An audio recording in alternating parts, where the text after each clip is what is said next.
Good afternoon, and welcome to the Wednesday afternoon conference call with Trusts Unlimited.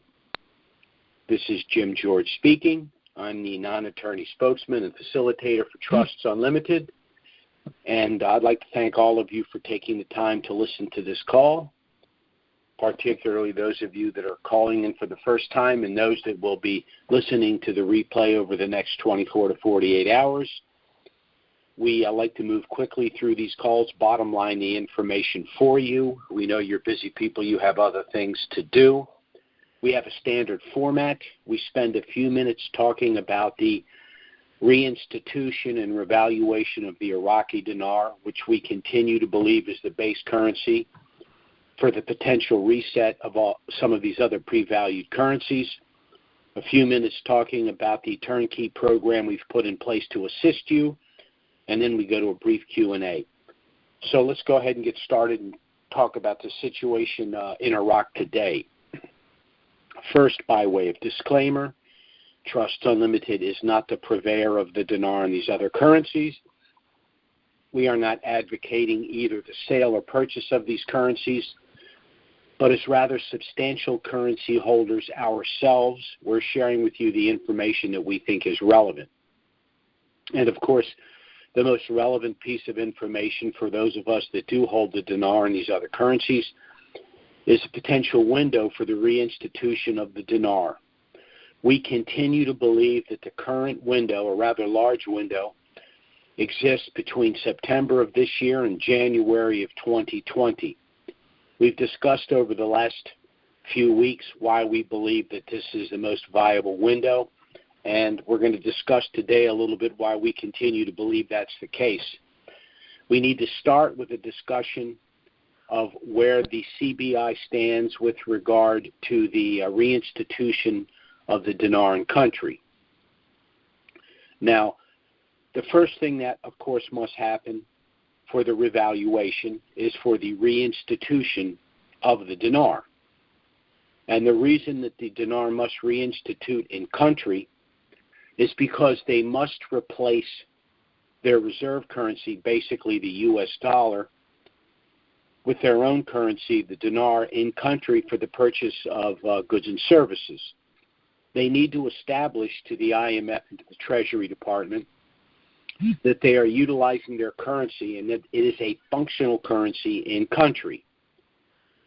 This being the case, then the U.S. Treasury and the IMF can sign off on the revaluation of the Iraqi dinar globally.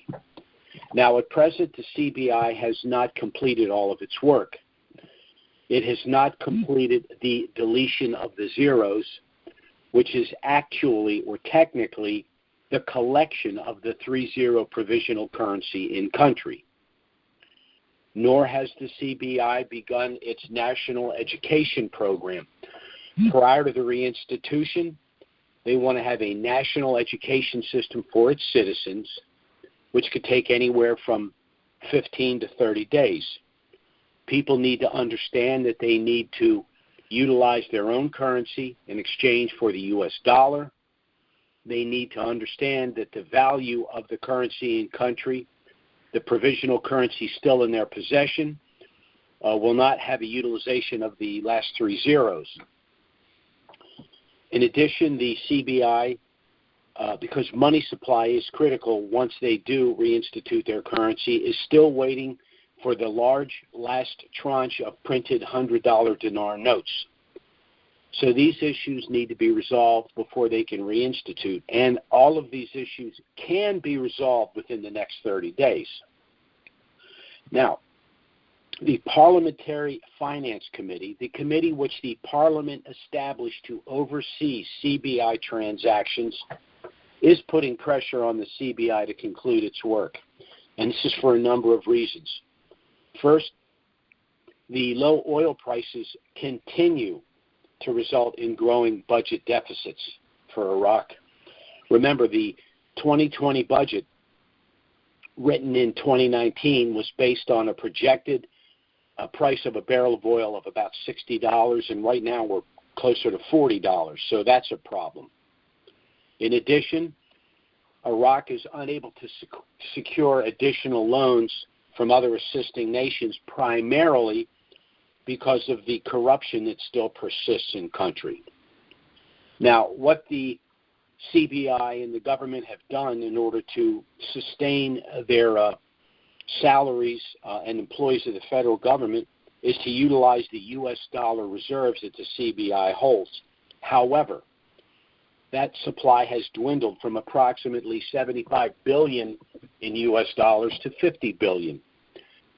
And at this point, the IMF is cautioning the CBI that they are going to fall below the minimum reserve currency in U.S. dollars that they're going to need in order to be considered solvent.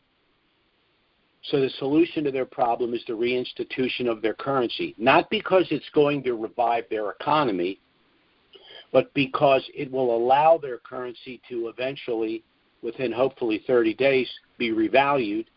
And they'll be able to enter into international contracts, which will also assist with the reduction of their budget deficits. But again, all of this can occur within the next 30 days. Now, the last issue, of course, is Iran. Iran was fairly quiet of late, but the Iranian mullahs have reared their ugly heads again. We are now told that they've actually, through their Revolutionary Guard, made physical threats for the al-Kazemi government and the cabinet. Their excuse is that they blame the al-Kazemi government for the assassination of Soleimani and Mohandes. First of all, it was the United States that orchestrated that hit. And second, it wasn't an assassination. An assassination, in my view, is defined as killing an individual simply because you oppose their policies. Soleimani and Mohandes were actually involved in killing American troops, killing American contractors, and killing Iranian protesters. So, as far as I'm concerned, that was a good kill, and unfortunately it could have happened a couple of years sooner, but that nevertheless is Iran's excuse for the physical threats that have now been made to the al-Kazemi government. There's also a couple of other things going on that are a little perplexing. In the last 5 days, we've seen explosions in Beirut, in Wuhan, in Shenyang, and Tehran. Now, there are two potential explanations for these explosions.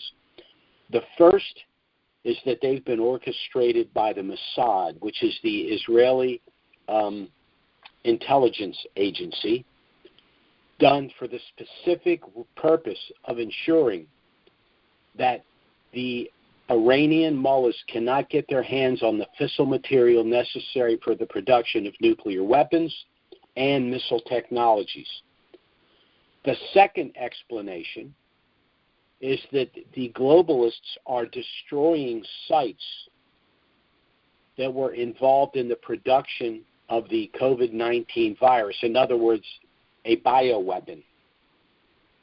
In either case, it's a global issue which does have an effect, unfortunately, on a lot of international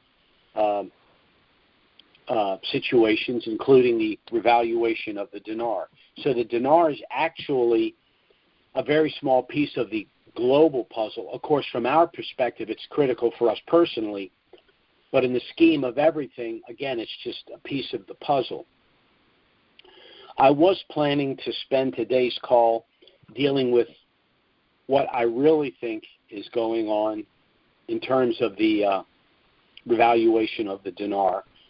I was going to get into a little history and explanation of the Federal Reserve and the central bank, how the reinstitution of the currency and the revaluation fit into what's currently happening. But I think I'm going to I made the decision to hold off on that till next week. We're probably going to be in about the same situation next week as we are this week with regard to what's going on in Iraq. But I do want to touch a little bit on the situation with the Federal Reserve and the central bank, because I do believe that what's happening there is almost a prerequisite to the revaluation of the dinar and some of these other currencies globally. So that's basically the information we have for today.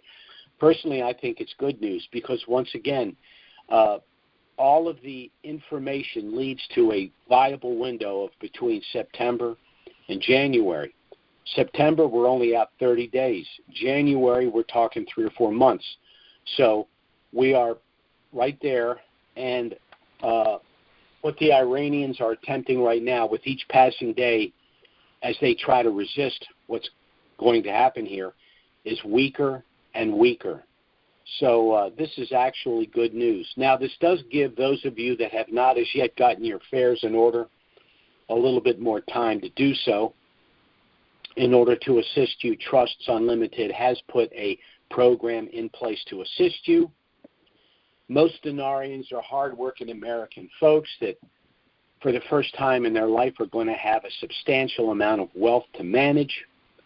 And there's a high probability that that wealth can be lost if you do not put in place the things that can assist you once this revaluation of the dinar and hopefully these other currencies occurs. To that end, Trusts Unlimited has put a turnkey program in place to assist you. It's a two-phased program. Phase 1 is pre-RV. Phase 2 is post-RV. Pre-RV involves the establishment of a pre-RV package of asset protection trusts with the assignment of your currencies on paper to that trust package. Post-RV involves all of the products, services, and professional referrals that will be made available to you after the revaluation of the dinar and some of these other currencies. So let's start with Phase 1, which is, again, the establishment of a package of pre-RV asset protection trusts. Now, in our view, the package of irrevocable trusts is the best bulletproof asset protection available domestically. This is why we have established a package of trusts. Now, there are other entities that one can establish to provide some level of asset protection. I'm going to explain to you briefly why we have chosen not to recommend these particular entities. First, individuals can establish LLCs, sub-S corporations, and family limited partnerships, and they can provide some level of asset protection, primarily by dividing business assets from personal assets. The problem here is twofold. First, the possession of these currencies is a personal asset. And second, courts have ruled that LLCs, sub-S corporations, and family limited partnerships owned in the majority by an individual or a closely held group can be pierced for civil litigation. So these business entities are not going to be appropriate for your needs. Some individuals have established the irrevocable or the living or loving trusts, and these trusts can exempt your estate from the cost and delay of probate, and in some cases can substantially reduce and even eliminate the federal estate tax. But the irrevocable or the living or loving trust can provide no privacy or asset protection, so they're going to be inappropriate for your needs. Some individuals have established single irrevocable trusts, and that is the best asset protection among the entities I'm talking about right now. However, there is an inherent flaw even in the single irrevocable trust, and it is this. If any asset within that trust is dragged into civil litigation, that would necessarily drag all of your other assets and net worth into that litigation, because they're all housed in that one single irrevocable trust. The solution is to establish a package of irrevocable trusts, and I'm going to explain to you why that package must be established prior to the revaluation and why it will provide asset protection beyond anything else available to you after the revaluation. So let's go ahead and talk about the package of trusts. There are a number of reasons why this package must be established pre-RV.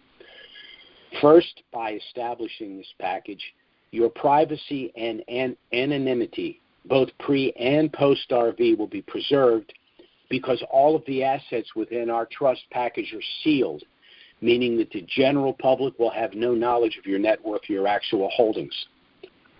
Second, by establishing this trust package, you will be able to successfully avoid personal IRS scrutiny.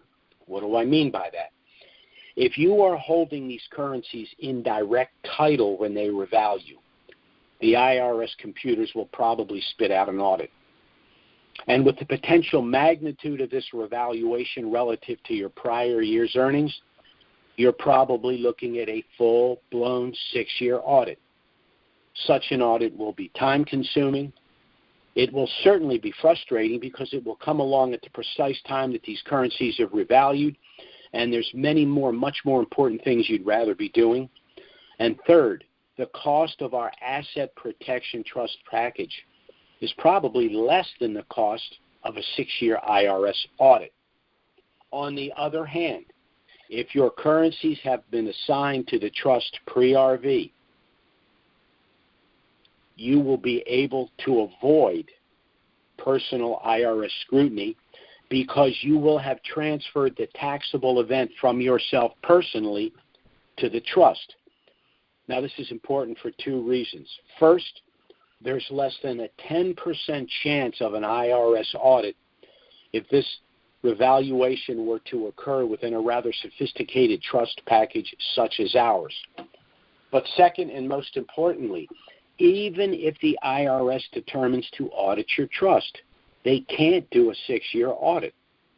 Why? Because the only taxable event within the trust will be the revaluation itself. The third reason you'd want to establish this trust package is if you plan on gifting currencies to family and friends, as many of our clients have desired to do. Now, philanthropic gifting can always be done on a tax-preferred basis, either pre- or post-RV. But in order to avoid a substantial 40% federal gift tax, you're going to need to give currencies to family and friends prior to the revaluation. Now, if you're gifting to individuals that you have no problem giving them the currency to exchange for themselves, or giving them the U.S. dollar lump sum after you have negotiated the exchange, that can be accomplished outside of a trust with a standard gift letter. But if you are hesitant for any reason to give these individuals the post-RV lump sum, then you can gift the currencies to them through our specially designed gift subtrust. And because you're gifting through this subtrust, their U.S. dollars, their privacy, and their anonymity will be protected along with yours. In addition, the language of this subtrust allows you to gift up to a certain amount of a currency or currencies, meaning you can gift to these individuals the U.S. dollar amount that you had in mind, irrespective of the exchange rate. And again, because you're gifting through this subtrust, you will be able to manage, invest, and distribute these funds to these individuals as you deem appropriate. The fourth reason you'd want to establish this trust package is because it's been structured in such a way as to allow your estate to bypass the cost and delay of probate and the federal estate tax. I'll give you 2 quick scenarios. Scenario number 1, you purchase 5 million dinar for $5,000. The day after that, those currencies revalue for $25 million. The day after that, you pass away, leaving your heirs an estate of $25 million. Now that estate must go through probate, a process that ordinarily can take anywhere from 6 to 18 months. But probate is a public disclosure process, meaning that the general public will be aware of the size of your estate, who your heirs are, and how much they each stand to inherit. So if anyone feels they have a legitimate claim against you, your estate, or your heirs, they can simply file that claim with the probate court. And that could tie the estate up for years, and in some cases, even decades. and your heirs will have either limited access or no access at all to their respective inheritance until the probate process is completed. Then there's something called the federal estate tax.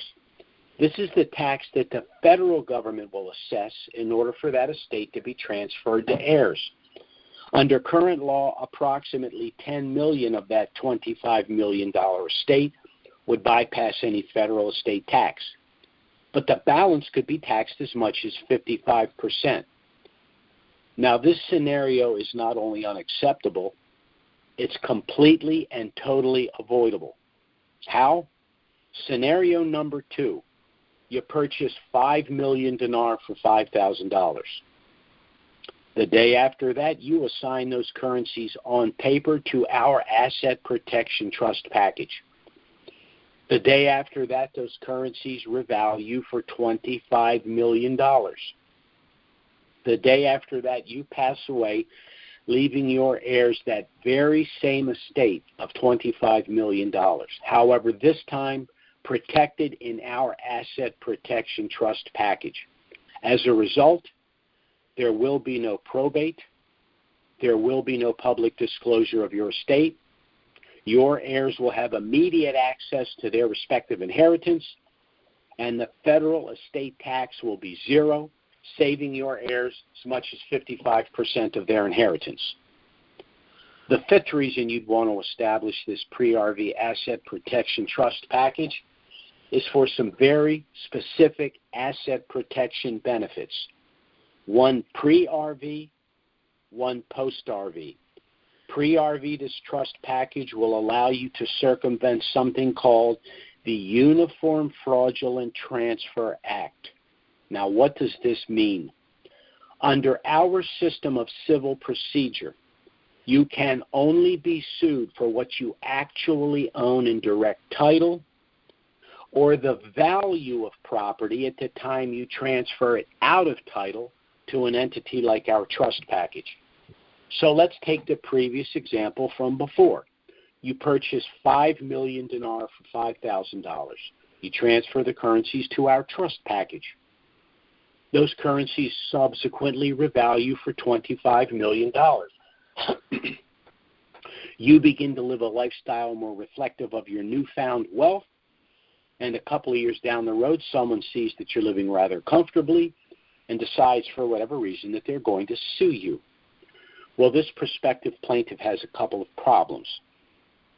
First, he or she better have a very strong case and very deep pockets, because this trust is structured in such a way as to make it extremely expensive and extremely time-consuming to pursue civil litigation. But second, and most importantly, once any prospective plaintiff learns that pursuant to the Uniform Fraudulent Transfer Act, the only thing they could ever win by way of a civil award would be $5,000, the value of the currencies at the time you transferred them out of title and to the trust package, and none of the post-RV value of $25 million, there will be no lawsuit. Post-RV, there's a benefit I like to refer to as limited liability stop-loss. This protects you from future bad acts after you have acquired this wealth. This protection is accomplished through a legal strategy called segregation of assets. This is why we have established a package of trusts, and again, this is how it would work. We'll use the same example. You purchase 5 million dinar for $5,000, transfer the currencies to our trust. They subsequently revalue for $25 million. And now that you have $25 million in trust, you decide to make some purchases. So you purchase a larger primary residence, a vacation home, perhaps a half a dozen rental properties for tax write-off and additional cash flow, a couple of cars, a boat, and let's say an RV. But as you purchase these items, you place each of them in their own separate subtrust to be managed by the master or initial trust you established pre-RV. This constitutes the package of trusts. And how does this protect you? Well, I'll give you an example. Let's say one day you're driving one of your new cars, you have an accident, the accident is clearly your fault, and tragically someone is seriously injured or even killed. Well, the family of the victim is going to want to sue you. But remember, civil suits are about monetary awards, and you don't legally own anything. So the plaintiffs would be left to sue the owner of the car that you were driving. Well, who owns that car? One of your subtrusts within the package. And what's in that subtrust? Merely that one car and the car insurance policy. In that scenario, the car insurance carrier will negotiate an out-of-court settlement with the victim's family. You will not be involved in those rather unpleasant negotiations. The car insurance carrier will repair or replace your car, making you whole. And this is the important part. All of your other assets and net worth are safely protected in the other subtrusts. Why? Because the other subtrusts are separate legal entities or persons having nothing whatsoever to do with the accident in question.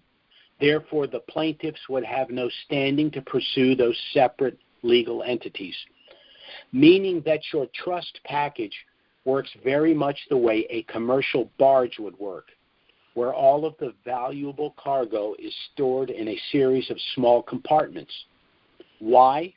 In the event that any compartment is ever breached, the only potential loss would be the cargo in that one compartment. The cargo in the other compartments is safe and secure due to the firewalls, and the barge will never sink. Now, these benefits are lost to you if you do not establish your package of asset protection trusts prior to the revaluation of these currencies. Now, there is one other benefit, and it's this. If you are, in fact, the holder of one of our pre-RV asset protection trust packages, then you will be eligible to participate in all the products, services, and professional referrals that will be made available to you after the revaluation of the dinar and these other currencies. I'll just make mention of one benefit here this afternoon. Trusts Unlimited will be sponsoring a post-RV seminar to be held in Disney World, Florida, approximately 30 days after the revaluation of the dinar for all of our trust holders. Present at that seminar will, of course, be the staff of Trusts Unlimited to assist you with the management and funding of your trust post-RV.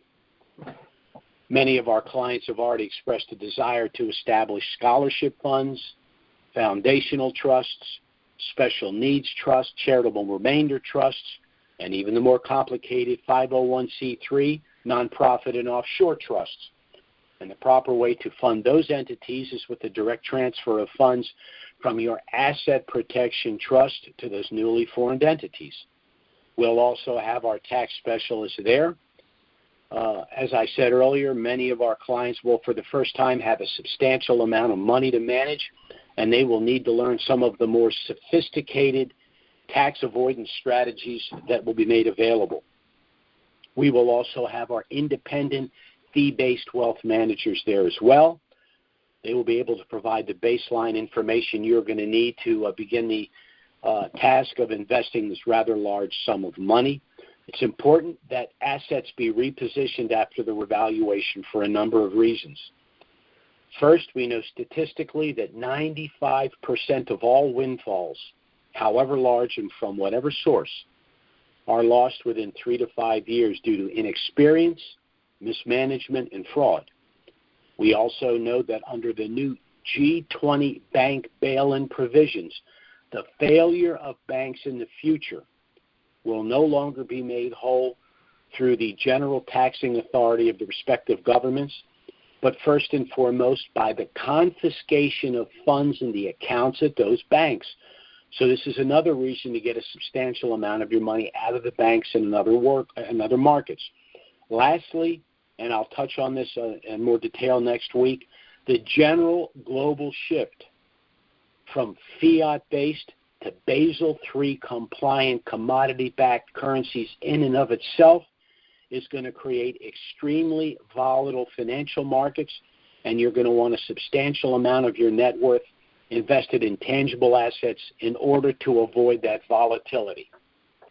Now, our trust package is initially a package of 10 trusts consisting of one master trust that will hold your assigned currencies pre-RV, financial assets like bank accounts and investment accounts post-RV, and manage the other trusts within the package. One optional gift subtrust, which at any time can be converted to a standard subtrust, and 8 additional standard subtrusts to hold physical assets like homes, cars, boats, etc. Now, this was the simplification of a rather sophisticated trust package that we've utilized in the past for our more affluent clients, a package that had an initial cost of anywhere from $6,000 to $10,000. But about a decade ago, when we decided to work with Dinarians, we knew that that price tag was going to be unaffordable for too many. So by simplifying the trust up front, we've been able to reduce the cost to $3,000. Now, there are several ways you can pay for that. If you pay us up front, we'll discount the price to $2,500, saving you an additional $500. If that's not possible, we even have created the unprecedented package, our deferred payment package.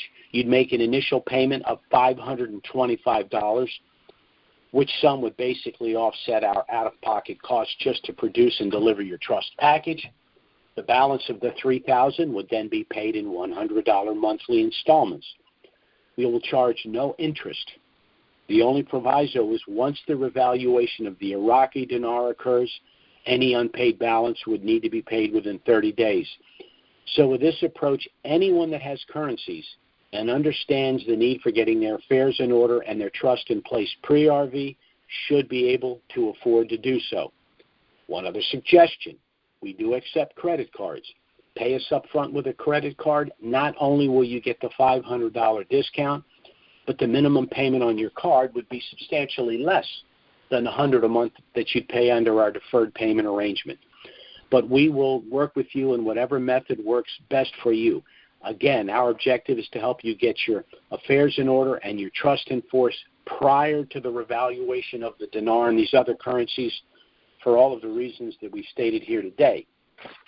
Now, we will be going to the Q&A in a moment, but before we do, and again for the benefit of our newer callers and our playback callers, I'd like to tell you a little bit about Trusts Unlimited and why you should seriously consider contacting us to get our initial no-obligation package. Our trust package was authored by our attorney, Robert Bly. He's been a practicing attorney for over 40 years, specializing in the areas of estate planning, asset protection, and offshore planning. I myself hold degrees in political science, macroeconomics, and finance. I've worked in these areas for over 38 years, and I, along with my clients, were personally involved in the reinstatement of the Kuwaiti dinar in the early 90s. So between the two of us, Robert Bly and I have over 78 years' experience working precisely in this area. And I frankly know of no firm that can make that claim. Now, Bob and I have been working together for about a decade in the areas of estate planning, asset protection, and offshore planning. And it has been disheartening from time to time to see people walk away from sound estate planning and trust creation because of the mistaken belief that by doing so they have somehow lost control of their assets and their affairs. In point of fact, under our system of civil litigation, it's when you hold assets in direct title that you can lose control of them or lose them outright. And this invariably occurs at precisely those times in life that you need and want control. If you've lived for any length of time, you've either experienced in your own life or through friends and family things like unexpected divorce, permanent incapacitation, the onset of dementia, premature death and prolonged and complicated probate processes. Then there are investment losses, business losses, and even bankruptcies. The number 2 loss of wealth now in the aggregate, courtesy of the information age, is identity theft. But the number 1 loss of personal wealth remains confiscation through civil litigation. Anything you own in direct title can be taken from you. And the larger your net worth, the greater targets you become for civil litigation. So in point of fact, the only way that you can manage, protect, and control everything at all times and in all circumstances is through the establishment of a package of irrevocable trusts, and particularly if you have an asset like these currencies that you're anticipating a substantial increase in value. And we at Trusts Unlimited will do everything we can to help you accomplish your personal and financial objectives, both pre- and post-RV, as we understand them. So again, thanks so much for listening to the call. I'm going to go to the Q&A in just a moment. I suggest if you're a newer caller, you have a pen and paper handy. I will give you our contact information. Again, I suggest you contact us to get our no-obligation package. It does contain everything you need should you decide to apply for one of our trusts, but it also contains a lot of information about us, about trusts, about the revaluation. In addition, you can review the package in its entirety. If you have any questions, you can contact us by phone or email. We'll be happy to answer any questions you may have, and there will be no consultation fee. So I'm about to open the Q&A.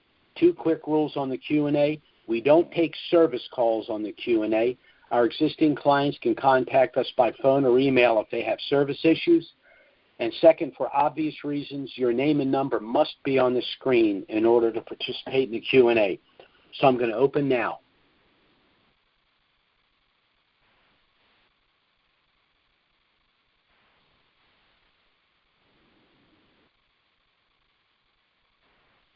I apologize for that. I clicked the wrong number there. I want to give you our contact information while we wait for any potential callers. You can go to our website, which is trustswithans.unlimitedllc.com. That's trustswithans.unlimitedllc.com. Our email address is trustswithans.unlimitedllc@gmail.com. Our phone service is 307-274-4122. If you'd like to listen to a recent conference call playback, or if you'd be kind enough to refer us to someone that might be interested in our services, you can either go to YouTube and then go to Trusts Unlimited, or you can go to IQD calls and go to Trusts Unlimited, or you can simply dial the same number that you dialed for this live call this afternoon, with the exception of the last number. Rather than dialing a 4, you'll dial a 3, and then use the same access code, which is 739-394#. If you'd like to be included on our email list, you can go to our website, go to the bottom, enter your name and email address where indicated. You should be on our email list within 24 hours. Bear in mind that we only send emails out periodically, pre-RV, but after the reinstitution of the Dinar, emails will probably be going out on a weekly basis. So let's go to our Q&A. Our first caller here is area code 832. That's 832. Go ahead. Yes, good day. Good day, Jim. This is Ray here in Houston. Yes, sir. Hey, nice to talk to you. I was a little bit confused because I do remember back in March sometime, I understand that CBI had already completed the deletions of the zeros. And can you refresh my memory on that a little? Yeah. Now, once again, the deletion of the zeros is technically the collection of the zeros. They need to collect the provisional currency. The CBI has never formally announced, and this is going back to 2012, 2014, and 2019, and 2020. They've never formally publicly announced the official completion of the deletion of the zeros. The other problem is the outlets on the borders are rife with corruption, and many of the Iraqi nationals are getting the money out of the country so they can have it exchanged at the RV rate rather than the Iraqi national rate, absent the 3 zeros. So that's where we stand. Now, it is true that the CBI has said that they've collected over 95% of the provisional currency. But that still means that there's a substantial amount out there, and it's not in the possession of individuals such as ourselves, but in the possession of either corrupt officials or some of the other nefarious characters in Iran and other countries that want to utilize the exchange of the currency for the U.S. dollar for all their, nefarious purposes. Oh, okay. I see. And also, this is a timing question. I remember the article that came out in May 11th that on the Sadr movement with the largest bloc, he actually gave Kazemi 100 days. And he gave him 100 days to have all the reforms completed. So from the time now, from that original date, we're really looking at, these next couple of months. Would you agree with that article and around the time frame that this could happen? Versus us going way out to January, because originally Sadr gave them 100 days to have all the reforms complete unless they take the streets. And then if you count from those 100 days to now, what this month is now, that this month really will complete the 100 days. Yeah, I agree, and I'm familiar with what the Sadr's demands were. And I mentioned a few weeks ago that the Al-Kazemi government did release a document referring to the efforts they were making to resolve all of the issues that the Sadrists and the protesters had. But if you've been involved with the Dinar for any length of time, you know that timetables are absolutely meaningless for them. I say this all the time. In the Western culture, a drop-dead date is a drop-dead date. In the Eastern culture, a drop-dead date is time to renegotiate. So I agree with you completely on what you're saying. But when it comes to deadlines and timetables, they haven't been met yet, so it's not a surprise if 100 days becomes 150 days. So we'll just have to yeah. Wow. Okay. Well, that pretty much helps me out and give me clarification where we stand. And again, I thank you and I appreciate all the answers and the education that you have given. And so with being said, all right. Thank you. Bye-bye. All right. Sure thing. Our next caller is area code 603. This looks familiar. Hello, Jim. How you doing? Down in New Hampshire. I thought so. How you doing, my friend? And I know what you're going to say. No, you ruined it by saying that. I got to say it anyway. Man, if I was thinking better, I'd be twins. Yeah, I was going to say, how's your twin brother doing? He's doing fine. Hey, listen, I got one quick announcement on a personal note for you, and then 2 quick questions. Remember a few years back when we were out to breakfast that day, met my wife and everything? Sure do. Okay. Well, about 6-7 weeks ago, Jane had a stroke. Oh, I'm so sorry to hear that. I'm so sorry. But she's bouncing back pretty good. She's walking, talking. She didn't lose, speech or anything like that. No droopy face or nothing. Her whole left side went out. And, we do a lot of traveling in the motorhome, and she woke up about 3:30 in the morning, go to the bathroom. Next thing I know, she's crying for me. She can't move. So I carried her out to the couch and called the emergency people, and they gave her an aspirin right away, by the way. They always say to do that if somebody's having a stroke. And but fortunately, by the time she got to the hospital, she was able to move her left fingers and her left toes. And then 3 or 4 hours later, she was able to pick up her left arm and her left foot. And within about 48 hours, she was walking, but, carefully and haltingly. But she just finished up some therapy today, so she's making good progress. She's going to be okay. She's going to be good. Yeah, you got to stay right on top of it. Oh, yeah, for sure. So this is a wake-up call. And by the way, they said that this was the second one she had. The brain scan showed that she had one in a not-too-distant past. She never knew it, probably when she was asleep or something. Oh my! So she's on the meds now for her blood pressure. She's finally taking it seriously. She tried to control it with nutrition and exercise, and for years she did, but it got out of hand, and so now she's on the meds. So, but she's doing fine. So, and I'll give her your best. Anyway, 2 quick questions. How much influence does President Trump have over all this reinstitution, the revaluation, and the release, and all that kind of deal? Because we read so much about it. He has, well, he has a lot of influence. First of all, he is one of the two.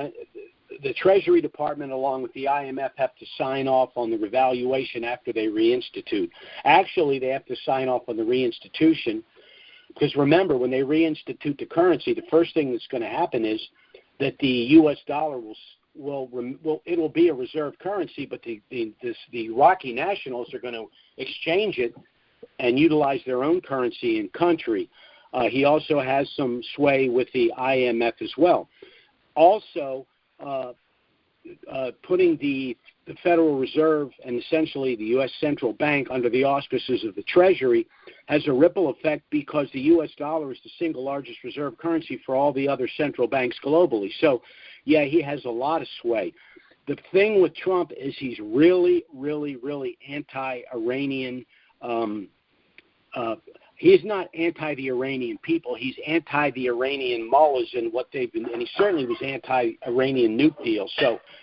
So while I'm sure he's chomping at the bit to get this done, because remember, he's the one that says that he wants a level playing field with currencies. Now, when he says that, he's generally referring to China because China artificially devalues their currency in order to corner the global trade market. But if everyone goes to sound money and we go to Basel III compliance, that eliminates China and any other country's ability to artificially devalue their currency. So, yeah, he wants to get it done as much as the other guy, but the fly in the ointment for him is Iran. And as a matter of fact, it's very suspicious what's been going on. Within the last 5 days, we've had 4 explosions. One of them had to do with an Iranian missile depot in Lebanon. The other one was in Tehran. So something's going on here with Iran. Okay. And common sense would kind of dictate to us that Trump would like to see this revaluation before the election to give our economy a giant boost too. Right. Well, in a perfectly political prism, it would be very helpful for Trump because the currency revalues, 6 to 8 million Americans become overnight millionaires, and they can vote for Donald Trump whether they love him or hate him, or they can vote for Biden, who has sworn to tax you into oblivion, and he wants to double the millionaire surtax, and he wants to increase all the, someone that just for the first time in their life has a substantial amount of wealth to the point where they can quit their job if they want, they can do things for their family and friends, and then all of a sudden they're being told, we're going to come and take 65% of it away from you. Well, they're not going to vote for that. So from a perfectly political point of view, it would make more sense for him. I just don't think he really thinks that way. A lot of the things he's doing are long-term. As a matter of fact, when he talks about the economy, he doesn't even talk about this year. He talks about next year, and of course, the election is over next year. So, I know the people that don't like Trump can't fathom he would do anything that's not politically oriented. But I would argue a lot of the things he's doing aren't going to help him politically in 2020. So, it is what it is. And other things that are better for the country, not him personally. I see that too. Okay, and the other quick question: you say all along that you think the revaluation will be about $1, maybe a little bit over that. How long do you think it will take for it to go up in the $3, $4, $5 range? Within weeks. Okay, gotcha. Maybe 30 days tops. It's got to be at or a slight premium over the U.S. dollar in Iraq because they need the incentive for the Iraqi citizen to say, well, gee, I can purchase more goods and services with the dinar and reinstitute a dinar than the dollar, so I'm going to dump the dollars and just use the dinar. But that's what the international community sees needs to happen in order for them to say, okay, well, if you're going to use your currency, then we're going to put it on the Forex and we're going to revalue. Gotcha. Exactly. Okay. Well, that's my questions for the day, and I hope everything's going good with you and everything. And hey, Les out there in Chicago, if you're listening, haven't said hey to you for a while. And I'll give Jane your regards. I'll get back in a few. So I will. Okay, Jimbo, keep up the great work. And by the way, I do listen every week, but I just haven't had a chance to call in. I actually tried to call in a couple of times, but it wouldn't work and stuff where I was. So I think I'd get in today. So, okay, Jim, you take care, buddy. Okay, my friend. Bye-bye. Okay, our next caller is area code 801. That's 801. Go ahead. Jim, hey, it's Clay Blackwell in Salt Lake City. How are you? Hey, Clay, how are you? Doing just fine. You said something that struck me. You said that if they don't revalue their currency, they could go insolvent. How long before they're insolvent? If their reserves are down to, I think you said $50 billion American dollars? Yeah. Is that what you said? Well, right. They have the CBI must retain a certain percentage in reserve currency. Because they have not reinstituted, they still must utilize our dollar primarily as their reserve currency. So that's going to continue to dwindle. They haven't resolved all of the corruption issues, so they can't acquire any additional loans. So they're just running out of time. They're running out of options. In other words, they can't stay still. They got to move forward, or they're going to fall backward. When would they be considered insolvent by the IMF? I mean, how much of that reserve currency, how far does it have to go down before they're considered insolvent? Well, just the salaries in their country are $5 billion a month. They're probably running close to $10 billion deficit, so that puts you 5 months, which means at the end of January they're done by these numbers. Okay. If they don't secure loans or do something. So remember, that's why you said the windows between. Right. Go ahead. The reinstitution of their currency does not resolve their economic problems. It creates a functional in-country currency which can then be revalued, which will then allow them to negotiate international contracts and privatize their economy. They're stuck right now because they have not reinstituted their currency, and they're dwindling what little reserve currency they have because they can't acquire any more loans. Basically, the international community is going to do everything they can to help them because they've already dumped $4 trillion into that country since 2003. But at some point, you have to cut your losses. I see. I don't think that's going to happen. Well, they're not really looking at their fiscal year because their fiscal year starts in October. And if they don't have a budget, they're going to go month to month, which means they got to figure out month something. If the only money, if the only money they have is that $50 billion in reserves, I'm sure that's what they're counting on to pull them through, right? And they're also counting on loans if they don't get it done. I think what the international community is saying: do not count on another lifeline. You have everything you need to proceed on your own. You just can't keep sucking a stride. Okay. All right. Well, I guess we just sit and wait and see what they do. That's all we can do. Okay. Thanks, Jim. Sure. Bye-bye. Our next caller is area code 405. That's 405. Go ahead. Hi, Jim. This is Doug Reeves in Oklahoma City. Hey, Doug. How you doing? Okay. Well, fortunately, two of the questions that I had were answered. Excuse me, Doug. I can't hear you. Can you speak up? Is this better? Oh, yeah. There you go. Very good. Okay. I had the phone tilted the wrong way. I'm sorry. First of all, two of my questions have been answered. One of them was about the deletion of the zeros. And then Clay just mentioned about the limit of insolvency. I just wanted to add something to that. I don't think the IMF would wait until they had zero money left to basically deem them insolvent. I think that would mean that, I just think that it's kind of like a minimum maximum inventory in a warehouse. They probably have to go down to something no less than $15 billion or something, and then they would call them critical. Also, the 100 dinar notes, we have heard several times that the dispersion of monies to the regional banks was complete. Have they overlooked the printing of the 100 dinar notes for some reason? No, the ones that have been ordered, they have not as yet received. Okay. Okay. Now let me get back to the first thing you said about the IMF. The IMF has a long history of giving, drop-dead dates in terms of for the solvency issue, and then they have these austerity loans. Now, the EU is a good example. Greece, Italy, Portugal, Spain, and I think Ireland were all in serious trouble at some point. And, of course, COVID's created a problem, too.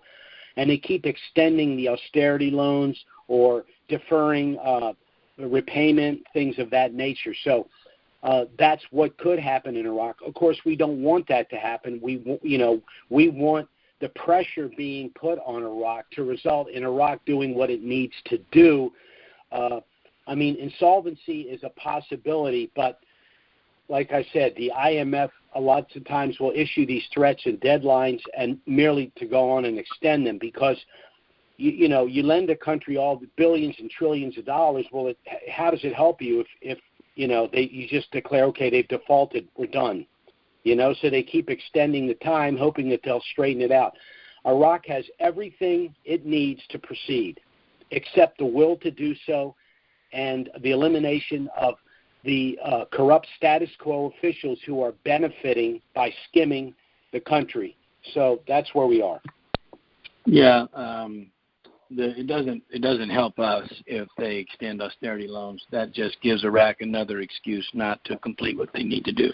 All right. Right. Talking about killing the officials in Iraq, I think they've already started on that when they killed that close advisor to the current prime minister. So if that was a message, that was basically a wake-up call to the other officials that this is what's going to happen to you if you stir the pot and ruin the money flow to us. And so I think that if something has already been perceived by the government, and that in itself is an incentive for them to keep the corruption going because they don't want to lose their lives. You mentioned that the Mossad may have been involved in some of these explosives, perhaps in Iran, even with sort of covert help perhaps from the U.S. The one in Beirut that just happened, I was listening to a very detailed report on that, and Hezbollah knowingly has been storing explosive materials at the Lebanon airport, primarily the same way that they hide their fighters in mosques. They know that it's politically and economically disastrous if that facility is destroyed, and so they pick a spot like that. It was known that they had a supply of dumb rockets, basically with a target accuracy of about 500 meters. That's about 1,500 feet. But they have received technology that allows them to put a guidance system on the end of it, which brings the accuracy down to 5 meters. So that makes those weapons effective. And that supply of ammonium nitrate, it's the same thing that Timothy McVeigh used to blow up the Murrah building in Oklahoma City. So those things together, the pieces are coming together that it looks like it could have been an accident on their part.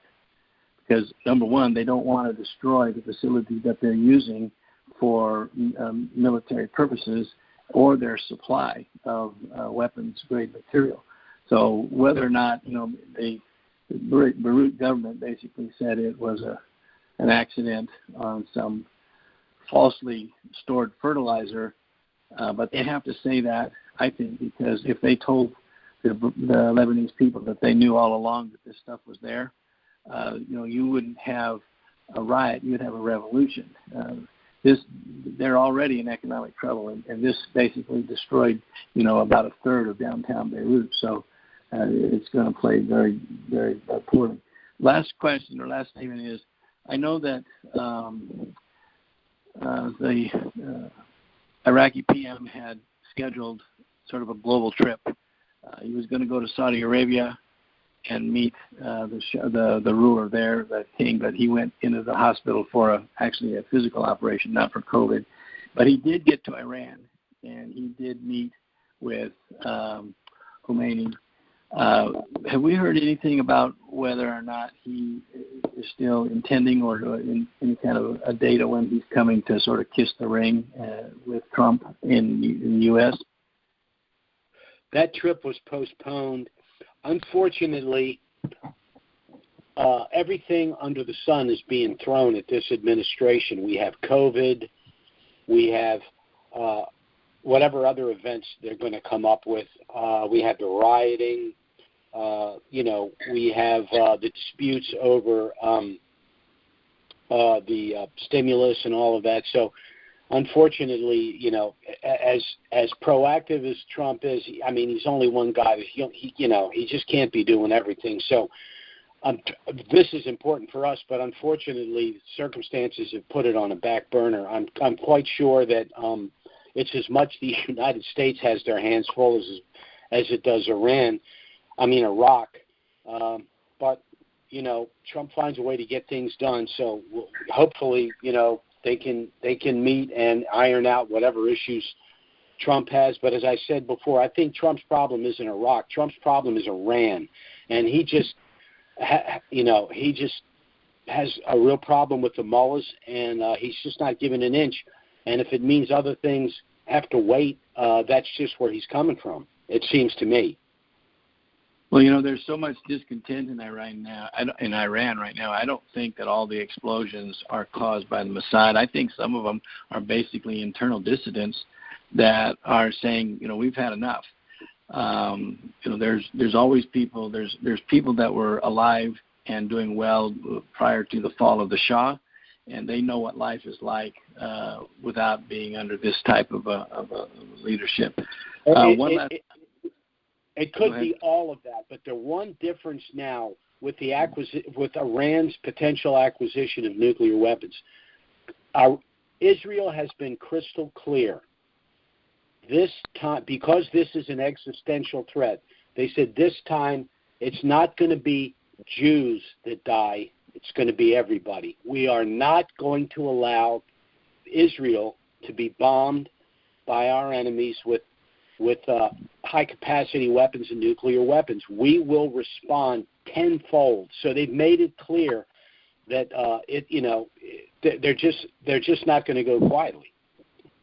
And that's and hope it's not a response. I hope it's proactive. And if this is what it is, then it is. Well, proactive. That's what this might be. It might be exactly what's going on. I mean, there are several scenarios. The scenario you made about internal political issues is one. The fact that some of the globalists are trying to destroy evidence that COVID was a bioweapon, or the Mossad. I mean, it could be any number of things. But what we know for sure is that Israel is not going to sit by and allow their nation to be destroyed. They're just not going to do it. Okay. One last comment. I know that we've talked about this in the past, and it's very important, basically, I think, to every dinar holder is about the rate. If it comes out, say, at $1.10, but then in a short period of time, because they put it on the Forex,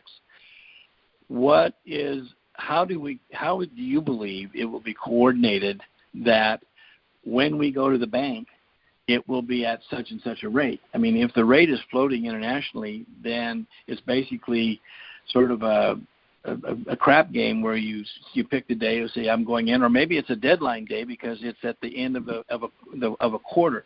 That is going to be a huge difference if in 1 week later it goes from 250 to 350, or 350 to 410, or something like that. There is an issue with taxes based on the arbitrary timing, but the exchange of the currency will be no different than the exchange of any other currency. When you go to exchange the dinar, it doesn't matter what it was worth yesterday or tomorrow. You're negotiating an exchange based on a price that's on the Forex when you go to that bank. Well, that's the point I'm making, that we, unfortunately, by the sense of timing at the end of a quarter, especially if this happens in September, is that it gives us precious little time. And if your statement is correct, say it happens on the 20th of September or something like that, and we're allowed to go in.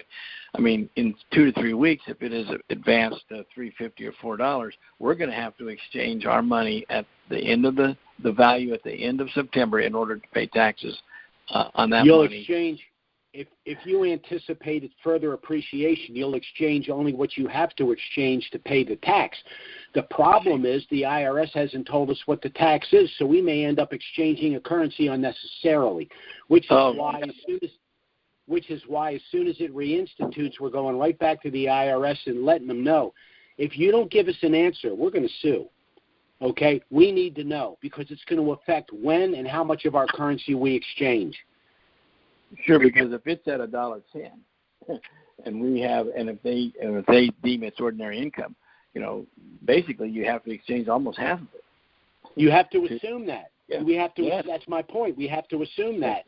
So we may end up exchanging it unnecessarily because they didn't respond to us in a timely fashion. We're going to sue them. Well, There's hopefully they will do it.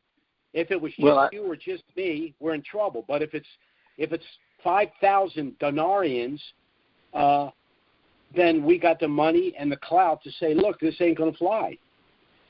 Okay. Last question is on a personal thing. We had applied for 2 more trust packages, and I was wondering if you could ask your girls there if they could give us a time frame on when that paperwork might be coming.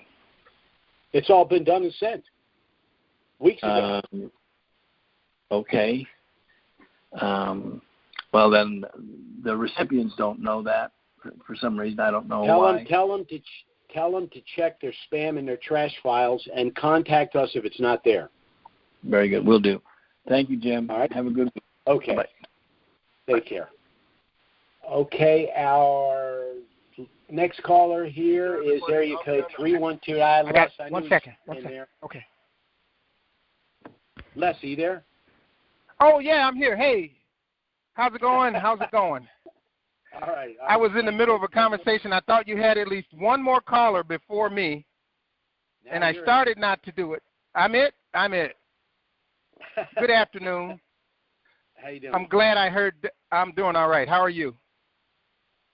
I'm hanging in there. It's getting a little crazy over here, but that's all right. That's the job. Yeah, I'm glad Don's back.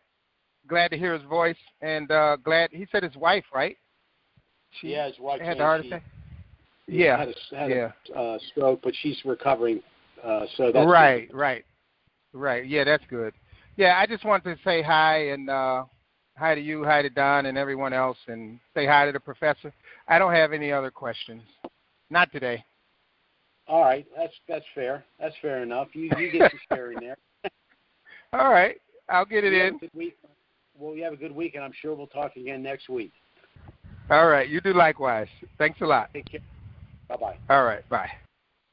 Well, Les was our last caller for this afternoon. Again, I'd like to thank all of you for taking the time to listen to this call. I certainly hope that our newer callers will contact us to get our initial no-obligation package. Review it. Contact us if you have any questions. We'll be happy to assist you, and there will be no consultation fee. Our next call is, of course, scheduled for next Wednesday. Certainly, if something of a dramatic nature were to happen between now and then, we'll try to get out an emergency email and schedule an emergency conference call. Failing that, however, we will be back next Wednesday, noon Eastern, 9 a.m. Pacific. Bye-bye, everyone. Thanks for listening, and have a great week.